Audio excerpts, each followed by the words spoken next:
পাকিস্তানের লস্করে তৈয়বা, নিশ্চয়ই আপনি দেখছেন, এর মূল ব্যক্তি বলছে যে আমরা ৭১-এর প্রতিশোধ নিছি। আমি তখন বললাম, এই রাজাকারের বাচ্চারা এখনো কিন্তু জীবিত আছে রে, আলবদরের বাচ্চারা, এইসব কথা বলিস না। ৭১ না থাকলে কিন্তু বাংলাদেশ নাই, তোরা পাকিস্তান জায়গা। ২৪ সম্পর্কে কিন্তু প্রশ্ন আইসা গেছে। ২৪-এর পিছনে কি পাকিস্তানের ওই যে পরশুদিন যে বলছে, ওর নাম কি, নামও মনে থাকে না, হারামজাদারা, রাজাকারের বাচ্চাদের যে নেতা যে পাকিস্তানে বসে আছে, কি নাম সংগঠনটার নেতা, যে বলছে যে আমরা ৭১-এর প্রতিশোধ নিলাম। লস্করে তৈয়বা। হ্যাঁ, এখন ৫ই আগস্টের যারা নেতা, যারা সমন্বয়ক, যারা ইউনূস সাহেবরা, তাদের এখন এটা ক্লিয়ার করতে হবে যে ওই যে লস্করে তৈয়বা যে কইছে কথাটা সত্য না মিথ্যা, তা না হলে প্রতিবাদ করতে হবে যে এইসব মিথ্যা কথা বলবেন না। মুক্তিযোদ্ধার সংজ্ঞা, আপনাকে আপনার এই প্রশ্নের জন্য আপনাকে ধন্যবাদ। যারা দেখছেন আমি সালাম জানাচ্ছি, আসসালামু আলাইকুম। মুক্তিযোদ্ধার সংজ্ঞা, আমার প্রথম কথাটা হলো ১৫ বছর যারা দাবি করেছে যে তারা মুক্তিযুদ্ধের পক্ষে শক্তি, তারাই তো ক্ষমতায় ছিলেন। এবং আমি আমার জানা মতে সেই মুক্তিযুদ্ধের পক্ষের শক্তি ইচ্ছা করলে একটা সঠিক তালিকা করতে পারত, সংজ্ঞাটাও সঠিক করতে পারত, কেন করলো, সংজ্ঞা কি কারণে করলো, সেগুলা বলতে পারত। কিন্তু এই ১৫ বছরে তারা সঠিক সংজ্ঞা করা দূরের কথা, সঠিক একটা তালিকাও করতে পারলেন। কারণ আমার জানা মতে আমার কিশোরগঞ্জ জেলায় আওয়ামী লীগ শাসনের সময় ১৫ বছরে অনেক ভুয়া মুক্তিযোদ্ধা হয়েছে, এখন শেষ দিন পর্যন্ত। যাদের বয়স ৩ বছর ছিল তারাও মুক্তিযোদ্ধা হয়েছে টাকা দিয়া। এটা আমি সবাইকে দোষী। কত টাকার পরিমাণ, নিচে ২০ লাখ, উপরে ৫০ লাখ। আমি জানি, আমাদের বললে আমি চ্যালেঞ্জ করবো যে আমি জানি এবং দেখাই দিব, এবং সবাই বলবো ও ৫০ লাখ টাকা দিয়ে মুক্তিযোদ্ধা হয়েছে। আওয়ামী লীগের আমল এটা হইলে কেন যেন আমার থানা ইটনাতে এইটা একজন ব্যক্তি টাকা দিয়ে মুক্তিযোদ্ধা হয়েছে, মুক্তিযুদ্ধের ধারে কাছেও ছিল না, সে ডিসি পর্যন্ত হয়ে রিটায়ার করছে। কথাটা বুঝার চেষ্টা করে। সমস্ত মুক্তিযোদ্ধারা লিখিত দিচ্ছে ইটনা থানার যে এরা মুক্তিযোদ্ধা না। তাইলে আমার কথাটা হলো, যারা রিয়েল মুক্তিযোদ্ধার দল ছিল শেখ হাসিনার নেতৃত্বে, যারা নিজেদেরকে দাবি করে, এবং আমিও মনে করি আওয়ামী লীগ মুক্তিযুদ্ধের নেতৃত্ব দানকারী দল, এটার মাঝে কোনো সন্দেহ নাই, তারা কেন মুক্তিযুদ্ধেরকে নিয়ে যে হাজার হাজার ফলস মুক্তিযোদ্ধা করলো কেন? যদি সত্য কথা স্বীকার করে, এখন আপনি বাপের কাছ থেকে পান নাই বিচার, বা বাপের কাছ থেকে আপনি সহযোগী কিছুই পান নাই, আপনি ওই আরেকজনের কাছে গিয়া, চাচার কাছে গিয়া ডাক চাচার কাছে গিয়া দাবি করেন যে আমার এই সহযোগিতা করো। কেন করবে? এটা তো মুক্তিযুদ্ধের সরকার না, এটা তো মুক্তিযুদ্ধের বিরোধীদের দ্বারা সমর্থিত একটা সরকার। জামাতে ইসলাম এবং রাজাকাররা যদি, আলবদররা যদি, পাকিস্তান বিরোধী শক্তি যদি তাদেরকে সহায়তা না করে, তাহলে তো ৩ দিন ক্ষমতায় থাকতে পারবে না। তো মুক্তিযুদ্ধ বিরোধীদের দ্বারা সমর্থিত এবং শক্তিপ্রাপ্ত একটা সরকার, সে কেন ভালো কাজ করবে মুক্তিযুদ্ধের পক্ষে? ১। ২ নম্বর হলো, পরশুদিন দেখলাম পাকিস্তানের লস্করে তৈয়বা, নিশ্চয়ই আপনি দেখছেন, এর মূল ব্যক্তি বলছে যে আমরা ৭১-এর প্রতিশোধ নিছি। এই ব্যাপারে আমি বর্তমান মুক্তিযোদ্ধা কমান্ড কাউন্সিল, বর্তমান মুক্তিযোদ্ধা উপদেষ্টা, তাদেরকে আমি ভালো জানি। তাদের বক্তব্য আশা করব যে লস্করে তৈয়বার বক্তব্য যে দিছে যে ৫ই আগস্টে আমরা ৭১-এর প্রতিশোধ নিছি এবং এটা ধীরে ধীরে পূর্ব পাকিস্তানের দিকে আমরা নিয়ে যাব, এইটাই যদি সত্য হয়, তার কাছ থেকে আপনি কেন আশা করেন যে সে আপনাকে মুক্তিযুদ্ধ স্বীকার করছে? এটি তো বেশি করছে। এটা পূর্ব পাকিস্তান করলে আপনি কি করবেন? আওয়ামী লীগের তালা মারলো কেন মুখের মধ্যে? কোটি কোটি আওয়ামী লীগ যে বলতো এক সময়, লাখে লাখ, একটা লোকে কথা বলেন আপনি বলেন। এই ফজলুর রহমান হতবাগা ছাড়া মুক্তিযুদ্ধের পক্ষে ওই যে আপনি কেন মিস্টার মঞ্জুরুল আলম পান না ওখানে বসে বসে নিজের জীবনের রিস্ক নিয়ে এত কথা বলতে হয়? কেন সাংবাদিক আমার ভাই, নাম বললাম না, নামটা বললাম নাইলে ভুল বুঝা, আজিজ ভাই কেন এত সত্য কথা নিজের জীবনের ঝুঁকি নিয়ে বলতে হয়? আওয়ামী লীগাররা কোথায়, যারা গত 15 বছর মুক্তিযুদ্ধের নামে এইটা? আমি বলবো যে এখন এটাতে হাত দেওয়াটা হইলো নেই কাজ তো খই বাস, একটা কথা আছে। এই সরকারের কোনো কাজ নাই, কুকাজ করা অকাজ করা ছাড়া কোনো কাজ নাই, কাজে আর একটা কাজে হাত দিছে যাতে মানুষের দৃষ্টিভঙ্গিটা আবার ওই দিকে যায়। ওই কারণে ইলেকশনকে সবসময় তাদের লক্ষ্যে আছে পৃথিবী থাকতে যাতে চন্দ্র সূর্য যতদিন উঠবে ততদিন যাতে ইলেকশন না করতে হয়, আর ইউনূস সাহেব যাতে আরো 150-200 বছর বাঁচা থাকে।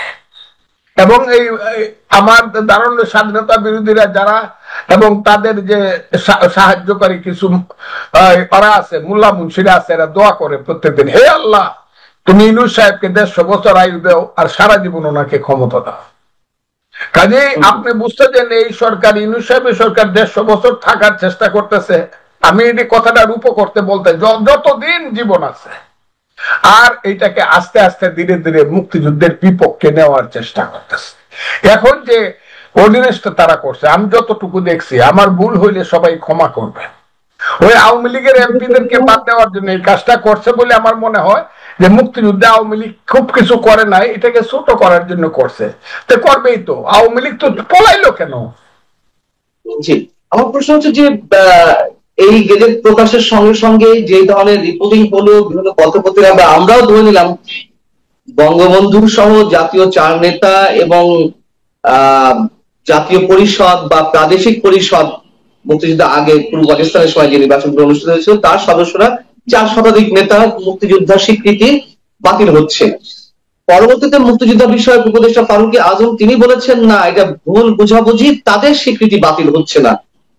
আসলে কি বিভ্রান্তি ইচ্ছা করে তৈরি করা হয়েছে, নাকি আমরা ভুল বুঝেছি, নাকি সরকার এখন সমালোচনার মুখে উল্টো কথা বলছে? আপনার কি মনে হয়?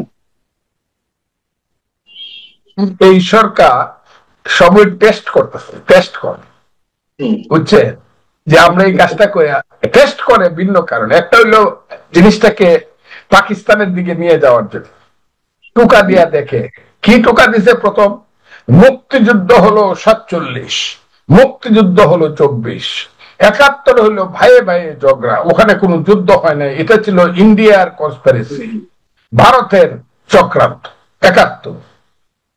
এখন আপনি একজন সাংবাদিক, আমি একজন পলিটিশিয়ান, আপনি মুক্তিযোদ্ধা ছিলেন না, কিন্তু আপনি মুক্তিযুদ্ধের চেতনাকে আদর্শকে ধারণ করেন, আর আমি মুক্তিযুদ্ধ ছিলাম, আদর্শকেও ধারণ করি। আমি যখন বললাম এই রাজাকারের বাচ্চারা এখনো কিন্তু জীবিত আছে, রিয়াল বদরের বাচ্চারা, এইসব কথা বলিস না, 71 না থাকলে কিন্তু বাংলাদেশ নাই, তোরা পাকিস্তান জায়গা, না হলে দেশটার নাম পূর্ব পাকিস্তান করে এলো, কারণ যুদ্ধ না হইলে তো বাংলাদেশ হইতো না। এইগুলা কইতে কইতে প্রথমে বক্সে ফজলুর রহমান যে কত যাওরা, ফজলুর রহমান যে ভারতীয় বেশ্যার ঘর থেকে হইছে, এসব খুব বক্সে বইটা দেখো না। আমি কান বন্ধ করে ফেলছি, আমি কান বন্ধ করে যখন ফেলছি যে আমি আমার সত্য কথা মুক্তিযুদ্ধের পক্ষে বলবো রে রাজাকারের বাচ্চারা, এই এতদিন পরে আইসা রাজাকারের বাচ্চারা বলতে হ একটা যুদ্ধ হয়েছিল। এর আগে কিন্তু কইছে যারা অস্ত্র হাতে নিয়েছিল 71 সনে, জামাত বলছে কিন্তু তারা আল্লাহর কাছে মাপ চাও, আল্লাহ ইচ্ছা করলে মাপ করে, এত কয় না না একটা যুদ্ধ হয়েছিল। এটা টেস্ট করে দেখতেছে, এগুলো টেস্ট করা। তার মূল কাজটা হলো ইলেকশনকে বিলম্বিত করা, ওই যে জাতীয় নির্বাচন, ওইটাকে প্রলম্বিত করার জন্য এইসব কাজ হইতেছে। তবে যে লোকটার কথা আপনি বললেন, ওই যে মুক্তিযোদ্ধা মন্ত্রণালয়ের দায়িত্বে তিনি আছেন, he is a good man, he is real freedom fighter, উনি বীর প্রতীক, I know him, কিন্তু একজনের পক্ষ তো সবকিছু করা সম্ভব না, কারণ উনি তো এত বড় একজন মুক্তিযোদ্ধা হওয়া সত্ত্বেও কেন তার দপ্তরের মাধ্যমে মুক্তিযুদ্ধ বিষয়ক মন্ত্রণালয়ের পক্ষ থেকে একের পর এক হঠকারী সিদ্ধান্ত কিংবা বিতর্কিত সিদ্ধান্ত নেওয়া হচ্ছে? এ পর্যন্ত মুক্তিযুদ্ধের যে স্মৃতি স্মারকগুলো ধ্বংস করা হয়েছে 5 আগস্টের পরে, সেইগুলার ক্ষেত্রে কোনো ধরনের কোনো উদ্যোগ তো নেওয়া হয়নি সংরক্ষণ বা পুনর্নির্মাণের ক্ষেত্রে। উল্টো 24-এ যারা আন্দোলন করেছে তাদেরকে মুক্তিযুদ্ধ মন্ত্রণালয়ের মাধ্যমে বিশেষ সুযোগ সুবিধা দিয়ে 71-এ যারা মুক্তিযুদ্ধ আপনারা তাদের স্ট্যাটাসে নেওয়ার একটি চেষ্টা করার তো আমরা শুরু থেকে দেখছি। এই বিতর্কিত সিদ্ধান্ত তিনি কিভাবে মেনে নিচ্ছেন, বা তার মাধ্যমে কেন এই সিদ্ধান্তগুলো আসছে? আসছে যে আমি মনে করি তার মতো লোকের এখানে থাকা উচিত, আর যদি থাকে তাকে ভবিষ্যতে ইতিহাসের গ্লানির তলে পড়তে হবে। ইতিহাসের দায়িত্ব তাকে নিতে হবেই, কারণ যদি থাকে, কিন্তু তার থাকা উচিত না। এই যে এই অপকর্মটা যে করছে, যে 71-এর মুক্তিযোদ্ধাদের সঙ্গে আবার 24-এর মুক্তিযোদ্ধা, আমি বলি বাঘ আর বিড়াল দুইটাই বুঝি সমান সমান। যে দেশে চাইলে ডাইলে একদল, তেলে গিয়ে একদল, হ্যাঁ, 71 আর 24-এ একদল, এইটা মহা অপরাধ করতেছে। এবং 24 সম্পর্কে কিন্তু প্রশ্ন আইসা গেছে অলরেডি। 24-এর পিছনে কি পাকিস্তানের ওই যে পরশুদিন যে বলছে, ওর নাম কি, নামও মনে থাকে না, হারামজাদারা, রাজাকারের বাচ্চাদের যে নেতা যে পাকিস্তানে বসে আছে, কি নাম সংগঠনটার নেতা, যে বলছে যে আমরা 71-এর প্রতিশোধ নিলাম। এখন এটি ক্লিয়ার করতে হবে লস্করি তৈয়বা।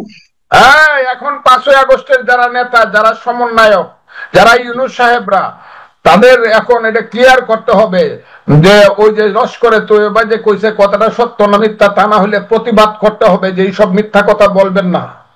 কারণ আমি দেখছি এই মুনাফেকের বাচ্চারা গান বাজাইছে, একটি ফুলকে বাঁচাবো বলে যুদ্ধ করি, তীর হারাই ঢেউয়ের সাগর পাড়ি দিবরি, বঙ্গবন্ধুর ভাষণ বাজাইছে, এবারের সংগ্রাম আমাদের মুক্তির সংগ্রাম, এই 5ই আগস্টের সমন্বয়করা বাজাইছে।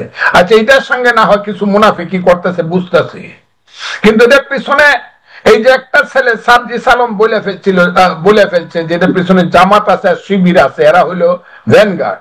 এখন এই ভ্যানগার্ডের পিছনে যদি ওদের বাপ থাকে লস্করে তৈয়বা, আমি খুব ক্লিয়ারলি বলছি, পৃথিবীর জঙ্গিদের বাবা লস্করি তৈয়বা যদি থাকে তাহলে তো 5ই আগস্টের যারা নেতৃত্ব তাদের ক্লিয়ার করতে হবে, তাহলে তো 5ই আগস্ট নিয়ে প্রশ্ন উঠবে, আর আমাদেরকে পৃথিবীতে হাত জোর করে বাঁচতে হবে যে আমরা ভুল করছিলাম কিনা। কারণ আমি যত কথা কইছি 5ই আগস্টের আগে, সমস্ত ইউটিউবার মিললেও এত কথা, ওই যে ফ্রান্সে বয়ে রয়েছে, আমেরিকায় বসে রয়েছে, সবাই মিললেও এত কথা বলে নাই। দূর থেকে যারা বাক বাকুম করছে, ভিতরে এসে বলার এক বেটাও সাহস পানি ফজলুর রহমান ছাড়া। কাজে আমি মনে করি 5ই আগস্ট নিয়েই কিন্তু প্রশ্ন উঠবে। এখন পাকিস্তানিদের হাতে দেশ চলে গেছে, পাকিস্তানি ভাবাদর্শের লোকজনের কাছে এই নওয়াজ শরীফ কি কয়, আমরা পরাজিত হয়েছিলাম, নওয়াজ শরীফের বাইরে দেখি শাহনেওয়াজ শরীফ, সবাই এখন খুব খুশি যে এদের ভাইয়েরা বা এদের সন্তানেরা এখন বাংলাদেশের ক্ষমতায় আছে, এরা খুব খুশি।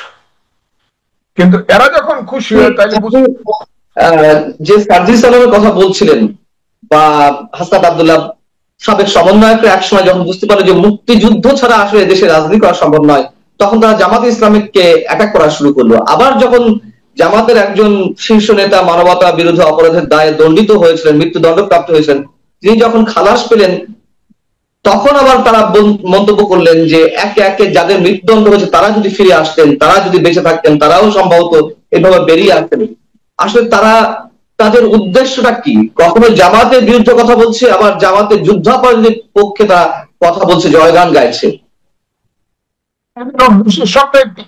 এই দেশটাকে একটা বর্বর মধ্যযুগীয় জঙ্গিবাদী রাষ্ট্র তৈরি করা, যেখানে স্লোগান দেওয়া হয় আফগানিস্তানের পক্ষে দেশ যাবে, আমরা সবাই তালেবান, বাংলা হবে আফগান, এক সময় স্লোগান দেওয়া হইতো। এখন দেখলাম কিছু মৌলানা সাহেব আবার বলে আফগানিস্তান নাকি পৃথিবীর 3য় শ্রেষ্ঠ সুখী দেশ, যেখানে 1/3 লোক রাত্রে বেলা না খায়া মরে, সেই আফগানিস্তান হইতে চায় তারা। এবং এটা কইতে গেলে যখন বাধা পায়, এদের তো কোনো নীতিগত অবস্থান নাই, আদর্শগত অবস্থান নাই।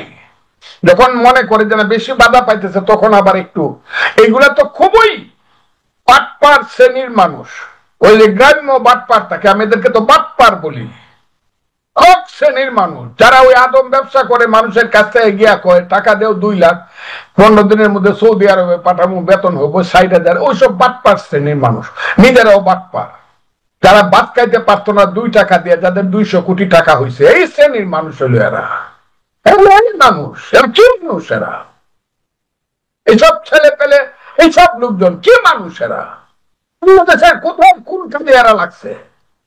এখন সুযোগ পাইছে, সুবিধা পাইছে একটা চক্রান্তের মাধ্যমে তারা রাষ্ট্র ক্ষমতা নিয়ে নিছে। এটার জন্য তো আপনাকে কিছুদিন ভোগ করতেই হবে।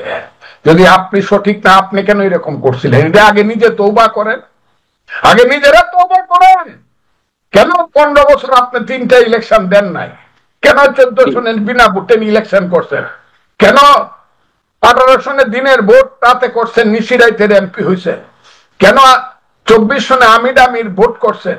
কেন সালমান রহমানদের মতো রাজাকারের বাচ্চাদেরকে বাংলাদেশের সমস্ত অর্থনৈতিক নেতা বানায়া, এস আলমদের মতো জামাতের পৃষ্ঠপোষকদেরকে নেতা বানায় আপনি আওয়ামী লীগ, বঙ্গবন্ধুর আওয়ামী লীগ বানাইছেন, এস আলমদেরকে সমস্ত ব্যাংক লুট করছেন? আগে তওবা করেন। আমি জামাত প্রসঙ্গে একটু আসতে চাই। জামাত কখনো সরকারের বিরুদ্ধে হুঙ্কার ছাড়ছে, আবার এটাও আমরা জানি জামাত বিহাইন্ড দ্য স্ক্রিন সরকার পরিচালনা করছে।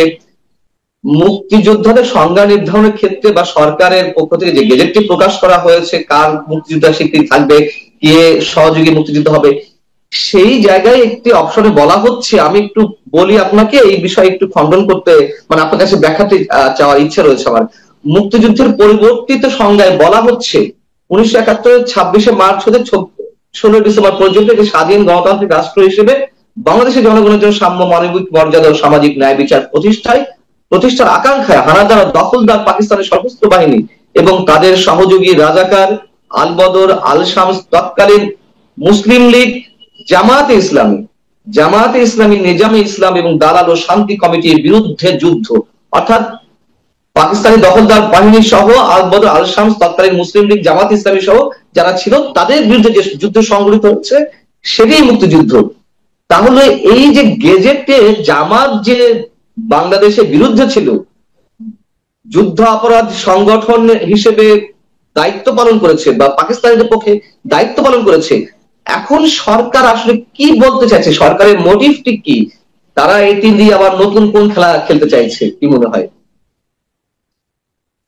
আমি আপনাকে বলি, এই কথাটার জন্য এদেরকে সবরে মাফ করে দেওয়া দরকার। মানে যারা এই অর্ডিন্যান্সটা করছে, অন্তত এইটুক তারা বুক ফুলায় কইতে পারছে এই রাজাকার, আল বদর, আল শামস আর মুসলিম লীগ, জামাত ইসলামী, নেজাম।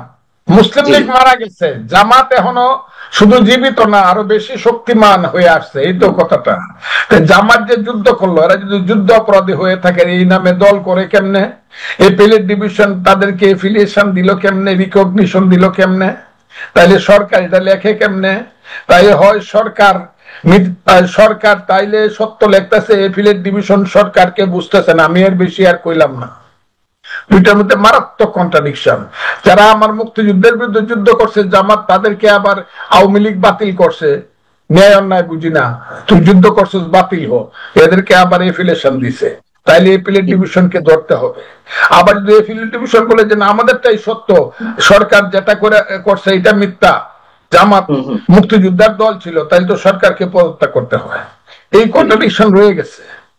আর আমি যে কথাটা বলবো, এই মুক্তিযুদ্ধের ব্যাপারটা নিয়ে এখন সরকার হাত দিছে, কোন তাদের মানে চিন্তার মধ্যে কোন শুভ কথা চিন্তা নাই। চিন্তাটা হলে ইলেকশনটাকে বিলম্বিত করা এবং প্রলম্বিত করা। অনেক ধন্যবাদ, অনেক ধন্যবাদ আপনাকে এবং